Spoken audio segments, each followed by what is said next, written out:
tell you what. If this is what Newcastle United is going to be like in semi-finals, I'll tell you what.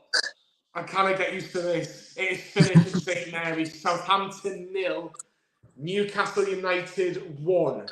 Joelinton's goal gives Newcastle the advantage going into that second leg at St James's Park. I'm here with Mike. I'll get all your comments in.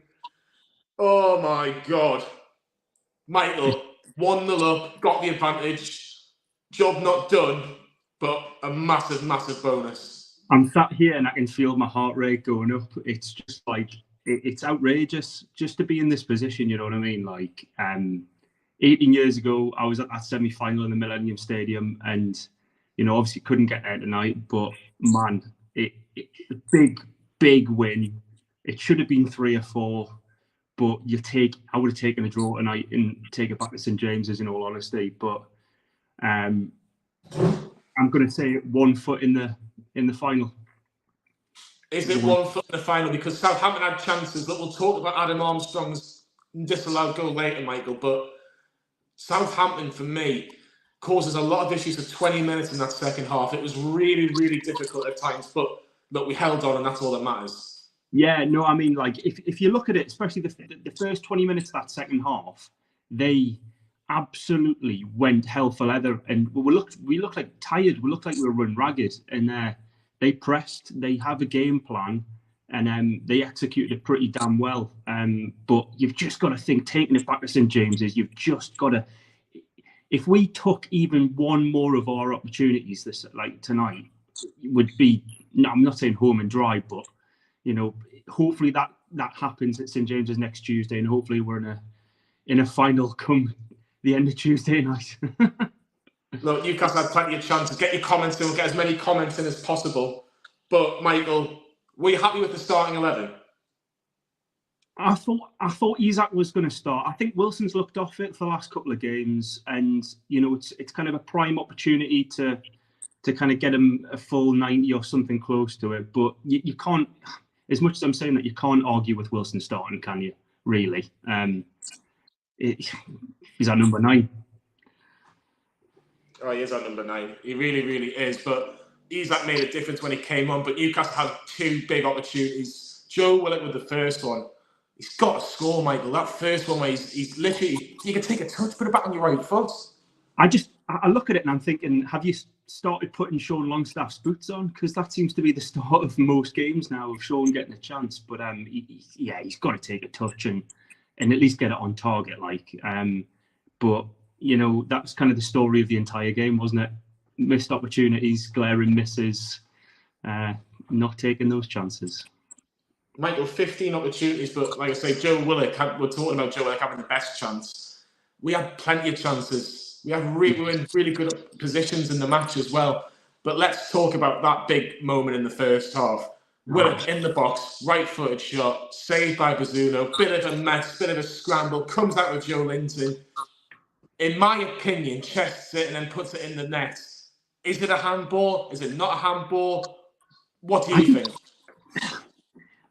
It's this whole, you know, absolute crap with VAR and the interrelationship with the referee. Like, if it's clear and obvious, which they're trying to say the camera angles that they've got aren't making it clear and obvious, completely, you know, if that's the case, put more fucking cameras in.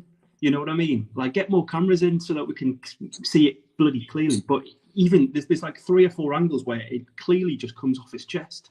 And you know, give the advantage to the attacking side, let the goal stand, and then rule it out if you can't. But you should just be just make the call, get the call right.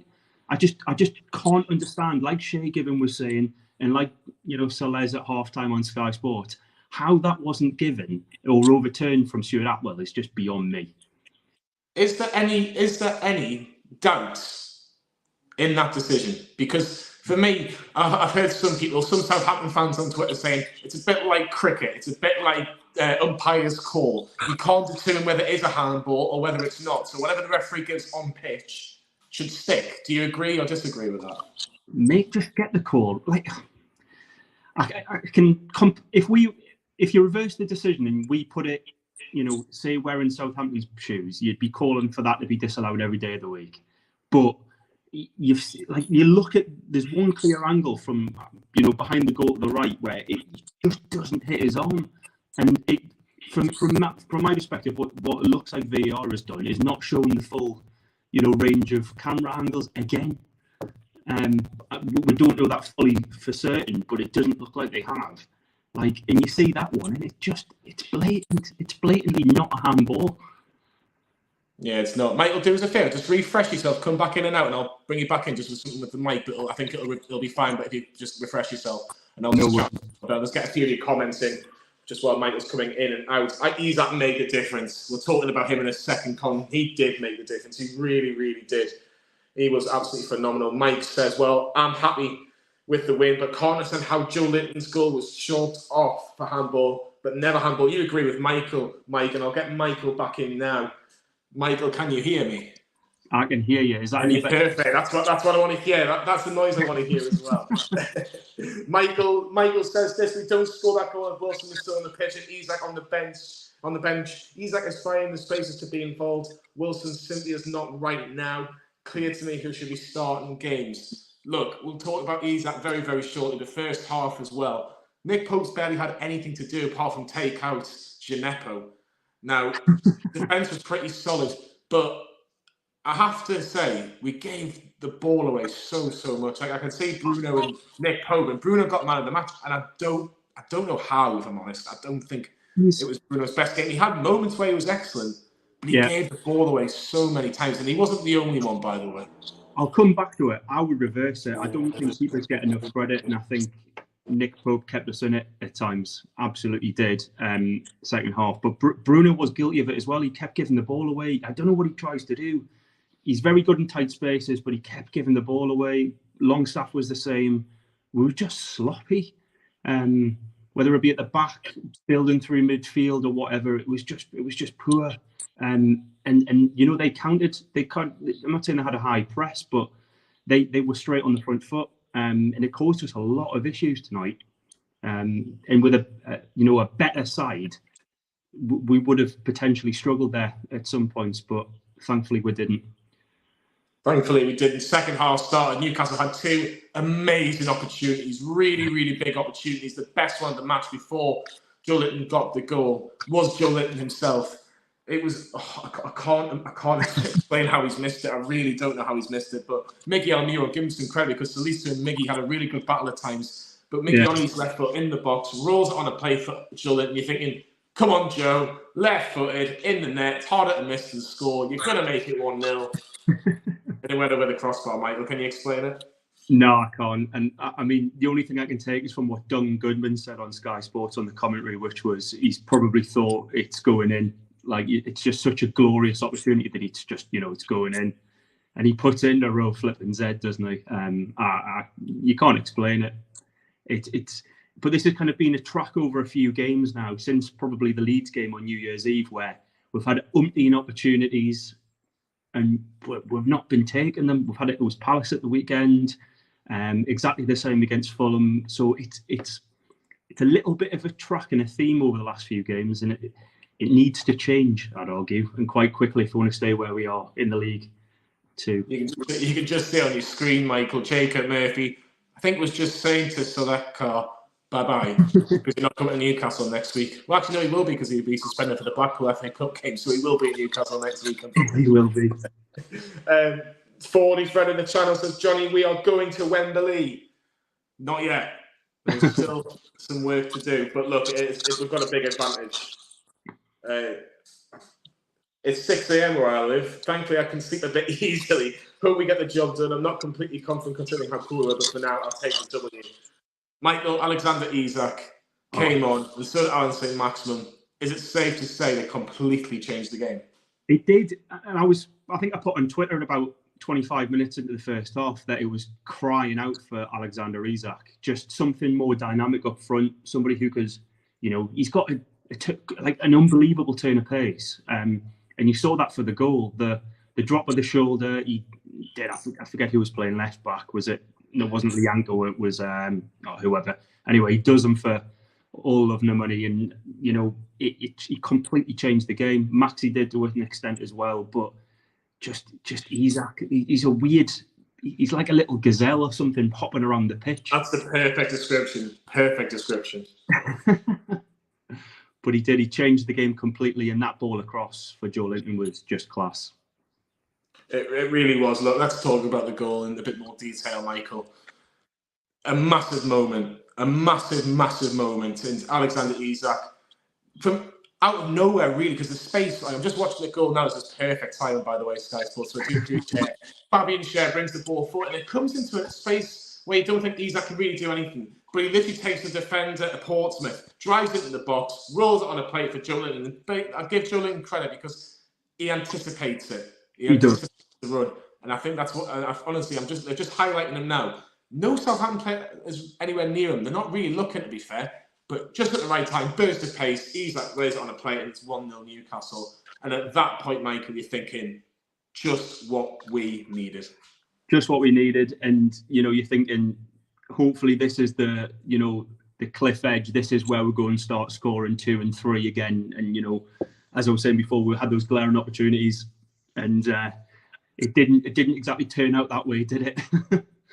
No, it didn't. It really didn't. Look, Nick Post made a couple of good saves from the half. He hasn't conceded a goal, ironically, since Southampton at the 4-1 win at St Mary's, which I was there with my dad.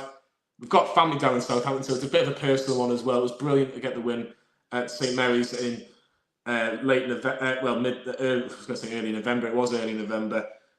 But we have got a big win in the first leg. Of course, it doesn't really make great detail unless we draw the game at St James, and we'll go through to Wembley. But one of the biggest moments, the Geordie boy himself, Mr. Adam Armstrong, came on for Nepo just before half-time and thinks he's got an equaliser. I thought he got an equaliser. He did the Angel of the North celebration. But in all seriousness, Michael, it was a blatant handball. Mitrovic 1 week with the double touch. Adam Armstrong this week. Newcastle have just got players that just love Newcastle. They just want tickets to Wembley.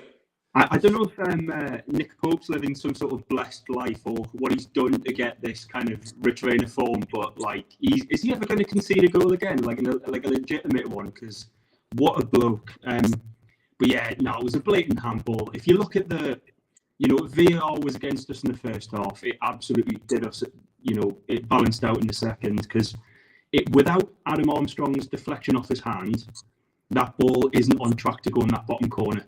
So fundamentally, I mean, regardless of that, it's handball. But there were some kind of bits and pieces about directions and stuff on commentary. And it really was. It really was. Michael, just come back in and out again. That'll be the last time I ask you, I promise. And I'll talk about Adam Armstrong as I can see it on my screen now. Again, I've not timed this, by the way. I've really not timed this in regards to Adam Armstrong. But yeah, I'm just watching the replay now. Look, it bounces up and it does, as much as Southampton fans will be pissed off, and they will be, it bounces up off his arm when it hits Dan Burn's leg. But the last touch is the arm. It's handball. I'm sorry. But Michael will agree with me in a second. Because it hits his arm before it goes in the back of the net, and it's the last touch, Michael, you cannot be given.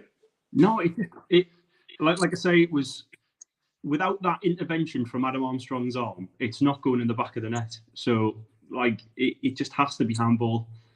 And like I said before, it balances out.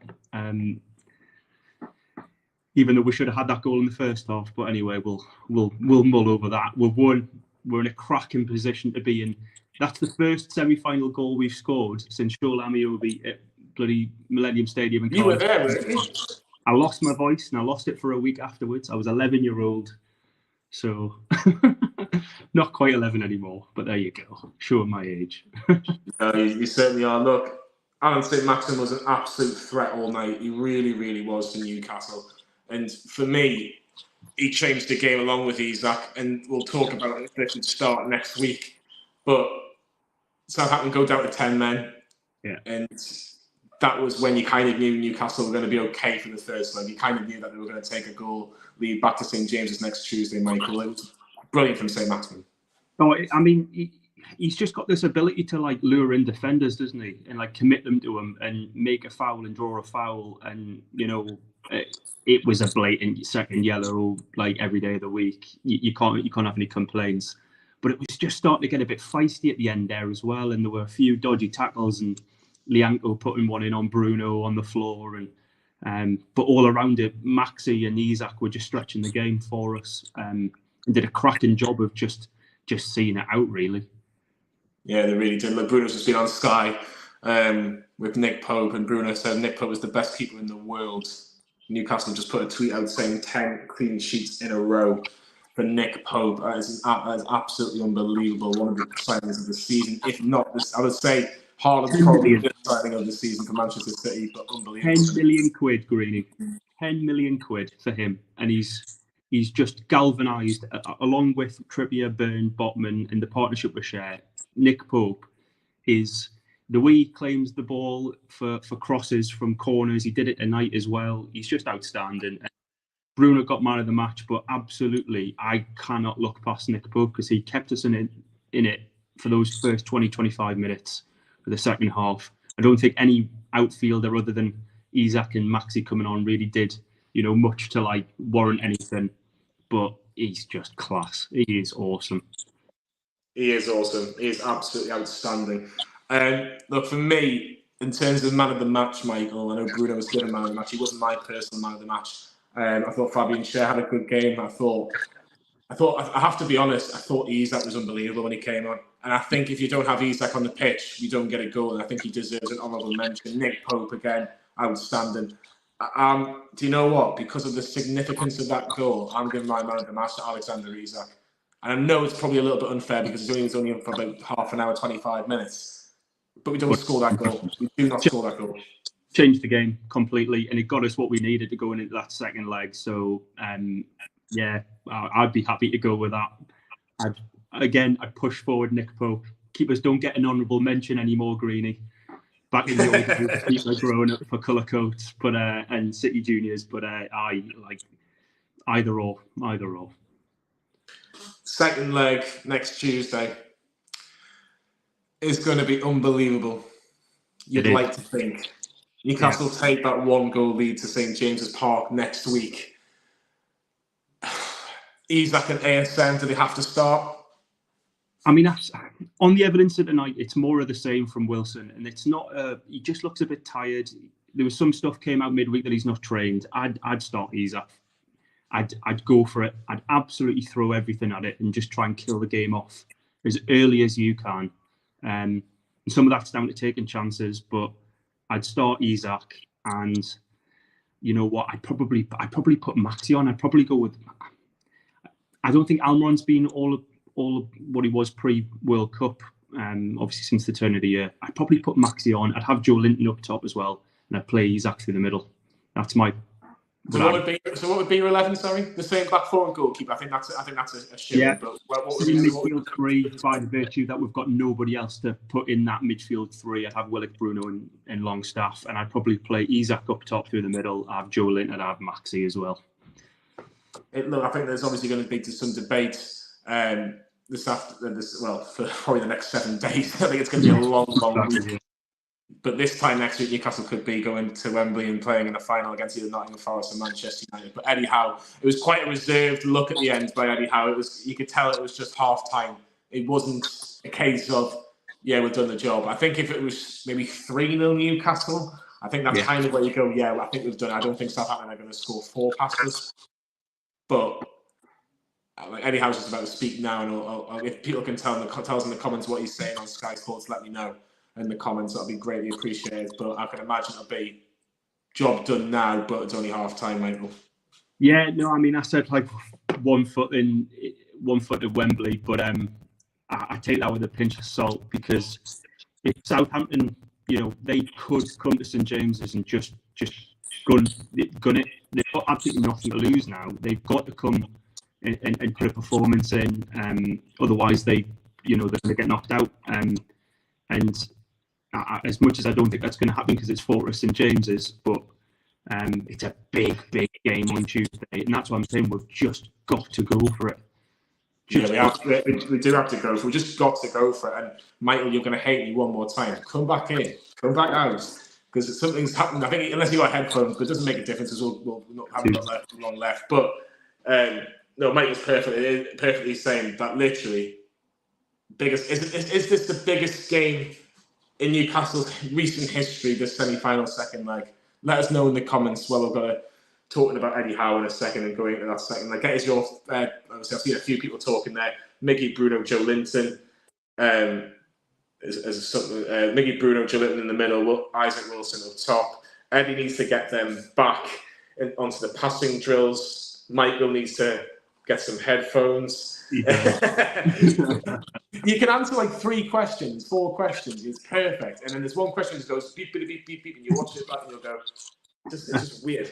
But Michael, the second leg is the biggest match we played in our club's history, says Tendi Item. Do you believe what he is saying? Is it the biggest club we've played in our history?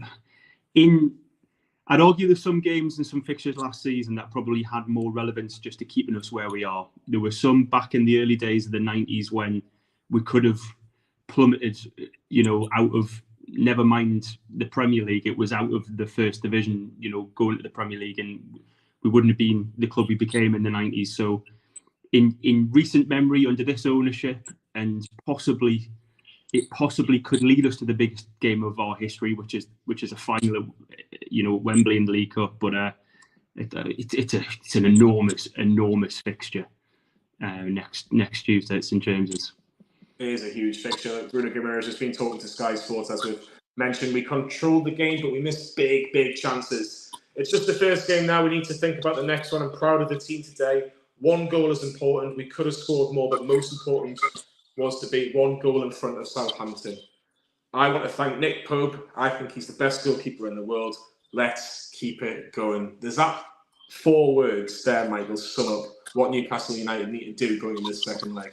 Let's keep it going. I think it should be the motto for the rest of the season as well. We're never done. We should never just sit and accept where we are. Let's just keep on pushing.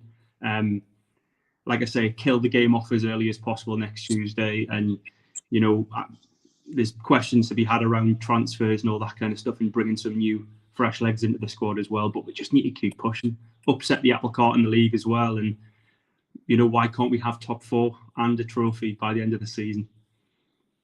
Yeah, why? Exactly. Yeah, why not? Why not? Look, it's going to be it's going to be the longest week in history, Michael. It's going to be the longest week in history. Just to wrap things up, because I think we could talk about this potential final or whatever, but I think we know in ourselves that the job's not done. No. How many will 1 goal be enough in terms of if Newcastle were to go 1-0 up after say 20 minutes or something? Would you feel like that's a game over, or do you feel that we still need maybe 2 goals to stay on the safe side? I think Southampton showed enough tonight that even with a 2-goal advantage over 2 legs, that they could really do us dirty on Tuesday. So I think 1 settles it partially, but just like I say, again, kill it off. Yeah, just kill it off. If we could go 2-0 after like 8 minutes, like we did against Leicester, Michael, that'd be absolutely amazing. But look, Newcastle have made the most clean sheets in all competitions in major European leagues this season. It's Real Sociedad, Manchester United, Manchester City, Barcelona and Arsenal with 14. And the mighty Newcastle United with 16. Mental. Absolutely mental. Michael, it's probably going to be the longest week in many Newcastle fans' lives. But are Newcastle United going to Wembley? Oh, yeah. Of course we fucking are. Simple as. Simple as. Absolutely immense. Just a quick one on Sean Longstaff, actually, Michael. Yeah. He was amazing tonight. Absolutely amazing. And Marcelo, how many balls did Longstaff actually recover tonight? Longstaff's a great workhorse, as Nicholas. Great when we're in defence, but he's so bad in the final third. He's not worth having in the team. He is worth having in the team because that first sentence, he's a great workhorse. He's better than Bruno tonight. He was better than Bruno tonight. I'm not having it. Bruno gave the ball far too many times tonight. For the one thing I would say is he gave it away quite a lot as well. And as much as he does recover the ball, he does actually create some bloody naff situations in the centre park for us. But he brings a different element to the game that we don't have, which is just a sheer engine. He's back and forth constantly.